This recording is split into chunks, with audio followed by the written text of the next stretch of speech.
Assalamualaikum warahmatullahi wabarakatuh. Perkenalkan, nama saya Riri Sindriani dari kelas 11 IPS 3 SMA Negeri 83 Jakarta.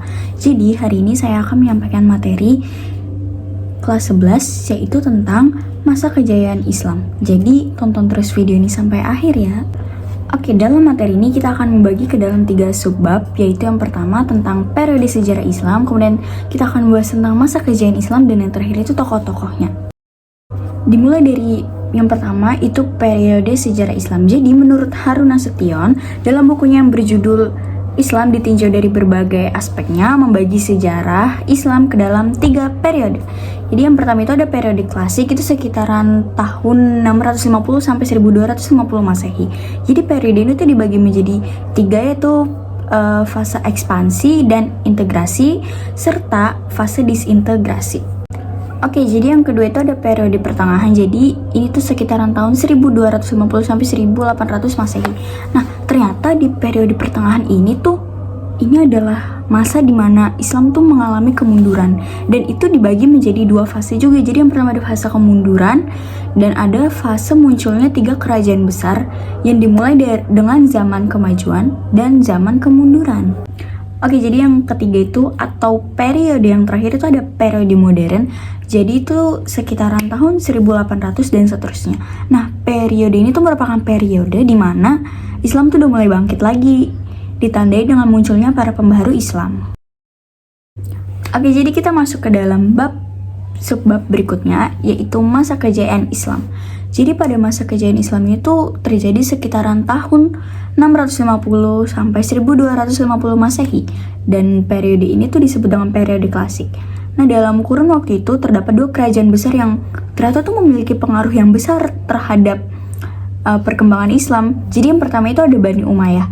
Jadi Bani Umayyah itu memiliki kekuasaan Islam yang sangat luas dan punya banyak bangunan yang dijadikan sebagai pusat dakwah. Lalu juga Bani Umayyah itu juga sangat maju dalam bidang perekonomian, sosial, ilmu keagamaan, militer, bahkan tuh politiknya tuh juga maju banget. Oke, jadi yang kedua itu perkembangan Islam pada masa Bani Abbasiyah. Nah, jadi pada masa itu ternyata ilmu pengetahuan tuh benar-benar maju banget, dan kemajuan Islam ini juga meliputi bidang ilmu pengetahuan, ekonomi, ilmu bangunan, sosial, bahkan militer juga, sama kayak yang Bani Umayyah tadi. Tapi ternyata ya, kemajuan Islam pada masa Bani Umayyah atau Bani Abbasiyah itu tuh bukan tiba-tiba langsung muncul. Ternyata itu juga ada faktor internal maupun faktor eksternalnya. Jadi mari kita bahas satu-satu. Oke, jadi untuk yang faktor internal, yang pertama itu konsistensi dan istiqomah umat Islam kepada ajaran Islam. Yang kedua itu ajaran Islam yang mendorong umatnya untuk maju. Yang ketiga, Islam sebagai rahmat seluruh alam. Dan yang keempat itu adalah Islam sebagai agama dakwah sekaligus keseimbangan dalam menggapai kehidupan duniawi dan ukhrawi. Oke, sekarang kita masuk ke faktor eksternalnya. Jadi yang pertama itu terjadinya asimilasi bangsa Arab dan bangsa-bangsa lainnya. Yang kedua itu karena gerakan terjemahan pada masa periode klasik.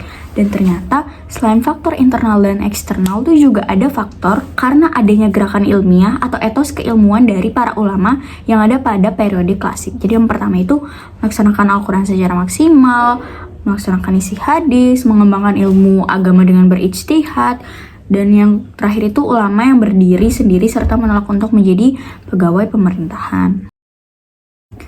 Oke, jadi kita masuk ke sebab yang terakhir, yaitu tentang tokoh-tokohnya. Jadi sebenarnya itu ada beberapa tokoh, cuman di sini hanya mengambil 3 tokoh saja.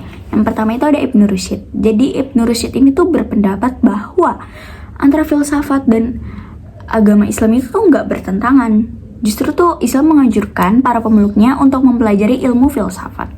Nah, yang kedua itu ada Al-Ghazali. Jadi jasa-jasa beliau terhadap umat Islam tuh ada beberapa. Yaitu yang pertama memimpin Madrasah Nizamiyah di Baghdad dan sekaligus sebagai guru besarnya. Yang kedua itu mendirikan madrasah untuk para calon fikih di Tus. Dan yang ketiga itu menulis berbagai macam buku yang jumlahnya itu banyak banget. Ada sekitaran 288 buah. Itu tuh mengenai tasawuf, teologi, filsafat, logika, dan fikih. Dan yang terakhir itu ada Al-Kindi. Jadi beliau ini tuh berpendapat bahwa filsafat itu nggak bertentangan dengan agama Islam karena sama-sama membicarakan tentang kebenaran, Beliau juga merupakan satu-satunya filosof Islam dari Arab. Ia disebut sebagai filosof al-Arab atau filosof orang Arab. Oke, jadi sekian pemaparan materi tentang masa kejayaan Islam dari saya. Semoga apa yang sudah dijelaskan tadi bisa kalian terima dengan baik dan bisa untuk dipelajari ulang.